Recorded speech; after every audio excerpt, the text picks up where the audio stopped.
السلام عليكم. magacaygu waa maxamed jaamac cali. waxaan rabaa inaan muuqaalkan kaga hadlo balwad aanay dadku fahansanayn oo laakiin ah dilaa qarsoon oo ma garanaysaa ka daran khamriga, xashiishada, sigaarka, waxyaabahaasoo dhan dilaa qarsoon oo aydan dareensanayn baa jira oo intaasoo dhanba ka khasaaro badan oo maalin walba noloshaada dhibaato u geysanaya oo ku dhoweynaya marka dambe in aad waalato oo aad noqoto qof marka dambe maryaha dhigta oo kaa dhigaya qof stress miidhan ah, werwer miidhan ah, cadho miidhan ah. laakiinse adiga oo aan balwad isticmaalin bay waxaan oo dhan ugu dhacaya. laakiin qof waliba ma dareensana dhibaatada ay leedahay social mediaha inaad isticmaasho si control la'aana. social mediahu waxa uu hadda noqday dilaaga qarsoon ee ka daran dhammaanba balwadaha maandooriyaha ah ee aadka u khatarta badan leh. waxaad arkaysaa qof dhan oo noloshiisii aan maamuli karin oo gebigiisoo meel u socdo iyo meel uu ka socdo toona aan garanayn oo aan xor ahayn. iminka tusaale ahaan oo kale maalintii waa 24 saacadood, dhammaan waqtigaaga 24 saacadood haddii aad si fiican u maarayso oo aad si fiican u maamusho noloshaadu waxay noqonaysaa mid habaysan oo ma garanaysaa horumar leh oo waxaad qabanaysa aad garanayso inaad ku gulbaadhayso mar walba. laakiinse haddii waqtigaagiiba aanu maamul lahayn oo aanu management lahayn waxaad noqonaysaa qof iska socda oo wixii soo dhali kala daadsiyay mar walba. taasina waxay keenaysaa inaad mar walba werwer joogto ah iyo kaar joogto ah ay kugu hayso in aanad maalintaasi waxba qabsan oo maalintaasi si maalayacniya ugu dhaaftay. haddaba sidee ayaad uga hortegaysaa dilaaga qarsoon ee social media?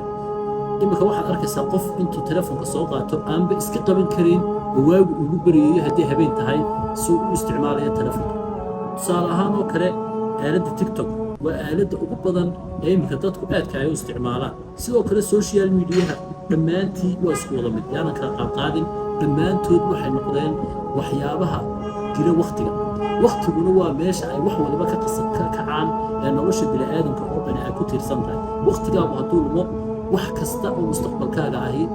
waa saasuu ku dhimanaya oo kugu daynaya. marka waxaan qof walba oo Soomaali ah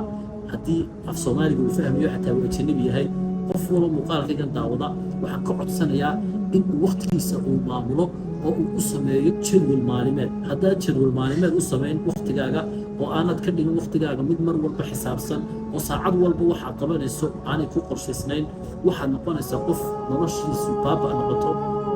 qaybkiina ka hadha, mustaqbalkiisuna sidaa uu ku dhinto. markaa sidee ayaad u samaysanaysaa jadwal? haddaad jadwal samaysan ma jiri doono noloshaada waxaad kula xisaabtanto, waxaad naftaada kula xisaabtanto ma jiri doono haddaad jadwal samaysan. jadwalku waa ka keenaya in aad naftaada la xisaabtanto oo aad tidhaaho xeerkii aad naftaada u dejisay iyo shuruucda aad naftaada u dejisay naftaydii maad qaban, waxaa kaasi naftaada waa dad ku caraaran karta jadwalka. marka jadwal waa inaad samaysataa maalinla ah oo kuu caddaynaya oo kuu qorshaynaya maalin walba shaqada aad qabanayso. taasi waa ta keliya ee aad kaga badbaadayso halista social mediahu ay leedahay iyo social mediahu dhibaatada uu leeyahay. social mediahu waa kulley faa'iido iyo khasaare buu isugu jiraa, laakiin iyadoo ay saa tahay waa inaad siisaa waqti go'an oo xadidan. haddii laakiin bilaa control aad noqoto oo aad ilaa maanta oo dhan nusaa u walaaqdo, waxay noloshaada noqonaysaa mid bilaa qiimo ah, mid werwer joogto ah leh. iminka waa xanuunka ugu weyn iyo dhibaatada ugu weyn ee bulshadeena haysta. qof waliba wuxuu is leeyahay maalin walba war bahalka ka bax, war bahalkan maxaa kugu taxaan, war maxaad uga bixi lahaday maalin walba waqtigaaga ku luminaysaa Facebook ama YouTube ama TikTok, laakiinse iskama qaban karo. markaa ta keliya iskaga qaban karto ee aad iskaga difaaci kartaa waxa weeyaan waa in aad go'aan yeelato oo aad naftaada amar siiso oo aad u samayso jadwal. xataa haddii aad bilaa camal tahay oo ay shaqo la'aan ku hayso, waa inaad yeelataa jadwal. maalintii waa inaad yeelataa jadwal aad ku shaqaynayso. xataa haddaad bilaa camal tahay waqtigaa shaqada waa inaad ugu yaraan 12 saacadood oo shaqaa maalintii naftaada aad u samaysaa. 12 saacadood oo shaqada ama jimicso ama wax soo saar kala samee. ilaahu xataa miyaad beeratid, maad xoolo dhaqatid, wuxuu qaba ma intaa haddaad xataa bilaa camal tahay. laakiinse haddaad social media aad waqtigaaga ku dhumiso oo aad istiraahdo kulley shaqo la'aan baa tahay dee maxaad qaban lahayd kan maad guulayso. qof waxaa tahay aan habeen jirin haddaad saa u dhaqanto. markaa si aad noloshaadu ay u yeelato hadaf iyo mustaqbal, naftaada u samee waqti shaqo. 12 saacadood ugu yaraan oo shaqo ah waa inaad naftaada gelisaa. caafimaad ahaan, jir ahaan, maskax ahaan waxaad noqonaysaa haddaad tijaabiso taladan waxaad noqonaysaa caafimaad ahaan iyo maskax ahaan iyo jir ahaanba qof caafimaad qabo oo mar walba farxad ku nool oo si degan oo ma garanaysaa habiya u noolaan doona marka waxaan kaa codsanayaa muuqaalkan hadduu ku soo gaadhay waa inaad bulshada la wadaagtaa qof kasta oo aad is leedahay asxaabtaada wuu ka faa'iidaysanayaa iyo faamigaagaba yar iyo weynba iminka dhibaatadani waa dhibaatayna wada haysata oo laakiinse aanay dadku dareensanayn gebigeenu waxay noqonnay dad foorara oo ma garanaysaa meel ay u socdaan iyo meel ay ka socdaanba aan garanayn oo waqtigoodiiba social media cunay waxaanay taas keenaysaa inay bulshadu noqoto bulsho dhibatay oo ma garanaysaa wax ay wax soo saar samaynaysaa aanu jirin wax horumar ah oo ay samaynayaana aanu jirin sidoo kalena waxyaabaha kale jira waxa weeyaan dhaqaalaheeniiba xataa hoos u dhacaya oo maadaama uu waqti badan social media naga cunayo dhaqaalaheeni xataa hoos u dhac baa ku imanaya shaqooyinkii xataa si fiican uma qabsan karno waxaad arkaysaa qof dhan oo intuu soo shaqo tegay maalintii oo dhan Facebook iyo YouTube ku dhamaynaya iyo TikTok taasina waa tayna haysata hadda marka control baynu baahannahay waa in aynu iscontrolno iminka balwadda khamriga la qabanayo iyo jaadka la qabanayo iyo xashiishada la qabanayo iminka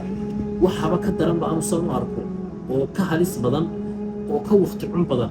balwadda laguu sheegayaa waxay khatar ku tahay oo ay khasaaro ku leedahay waa waqtigaaga ay khasaarinayso iyo maskaxdaadan ay bedelayso ee ay geynayso meel kale kanna waa la midoo maskaxdaadii buu rogayaa waqtigaagii buu khasaarinayaa controlkii buu kaa luminayaa waa anigan culays miga qaban karayso waa wadaysaa ta kalee jirtaa waxa weeyaan xilliyada aad seexanayso ama aad magaranaysaa isleedahay shaqayso waa in aanad wax social media aad gelin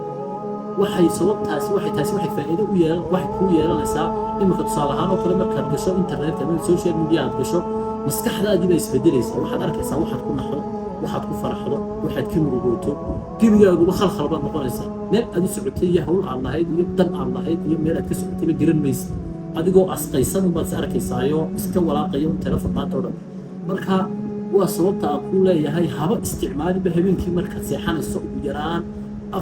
waa inaad markaad guriga timaado ugu yaraan 3 saacadood ka hor waa inaad isticmaalin waqtiga hurdada 3 saacadood ka hor waa inaad wax social media la isticmaalin waayo hurdadaadii waxay gelaysaa khalkhal waxa laga yaabaa habeenkaa inaad seexan oo ay 4 taba ku noqoto sidaad ma garanaysaa u isticmaalaysa social media walaaqayso waayo jawigaagii baa isbedelaya marxalad aan marxaladaadii ahayn ayaad gelaysaa markaa taladan waxaa kugu talagalay qof kasta oo ciladani haysato ooba haysataabay dadkii oo dhan ciladani xataa aniga idin bay haysatay oo ka baxay hadda oo sababta muuqaalkan uu la wadaagay waxa weeyaan waa markaan arkay anigoo naftaydiiba ma garanaysaa anigoo aqoon leh xataa dadkii aqoonta lahaabay ciladani haysataa war aqoon kasta lahow cilmi kasta lahow wadaad ahow sheekh ahow problemkani waa problem iminka dadkoo dhan wada haysta weeyaan naftaydii markaa iminka anigu waxaan u sameeyey jadwal maalimeed wax la yidhaha u sameeyey jadwal maalimeedkan wuxuu iga caawinayaa in aan ka hortago in aan maalayacni waqtigaygu igaga baxo mar dambe markaa jadwal maalimeedka waa inaad samaysataa waa in aad saacad walba qorshaysaa waxaad qabanayso waa in aanad hal saacad oo bannaan oo waqtigaaga aanay jirin taasi waa ta keliya ee aad kaga baxayso ciladan iyo dhibaatada markaa maanta ka bilow haddaad muuqaalkaygan aragtay jadwal maalimeed hadda samayso jadwal maalimeedkaa ku dhaqan naftaada ku canaano hadday ma garanaysaa jadwal maalimeedkaa buriso oo ay ka hor timaado naftaada ed haddaad edbin oo naftaada canaanana qof kasta oo adduunyada horumar ka gaaray waa qofka naftiisa canaantaa ee waqtigiisa ku xisaabtana qof walba adduunyada 24 saacadood u haystaa 24 saacadood qof waliba siduu uga faa'iidaystay ayuu horumarkiisuna ku xidhay adduunyada wax baryo laysu siiyaa ma jiro markaa qof walba waqtigaaga intaad ka faa'iidaysato baad helaysaa adduunyada faa'iido haddii waqtigaaga 24 saacadood maalin walba khasaaro kugu dhaafeen saasay noloshaad ku khasaartay weligaa baryo bini'aadan iyo ducufnimo iyo liid kama baxaysid weligaa saasaad ahaanaysaa marka waxaa kaa codsanaya inaad 24 saacadood aad qorshaysato saacad walba waxaad qabanayso aad iyo aad baa mahadsantihiin muuqaalkana intaasaan kusoo gabagabaynayaa nabadgelyo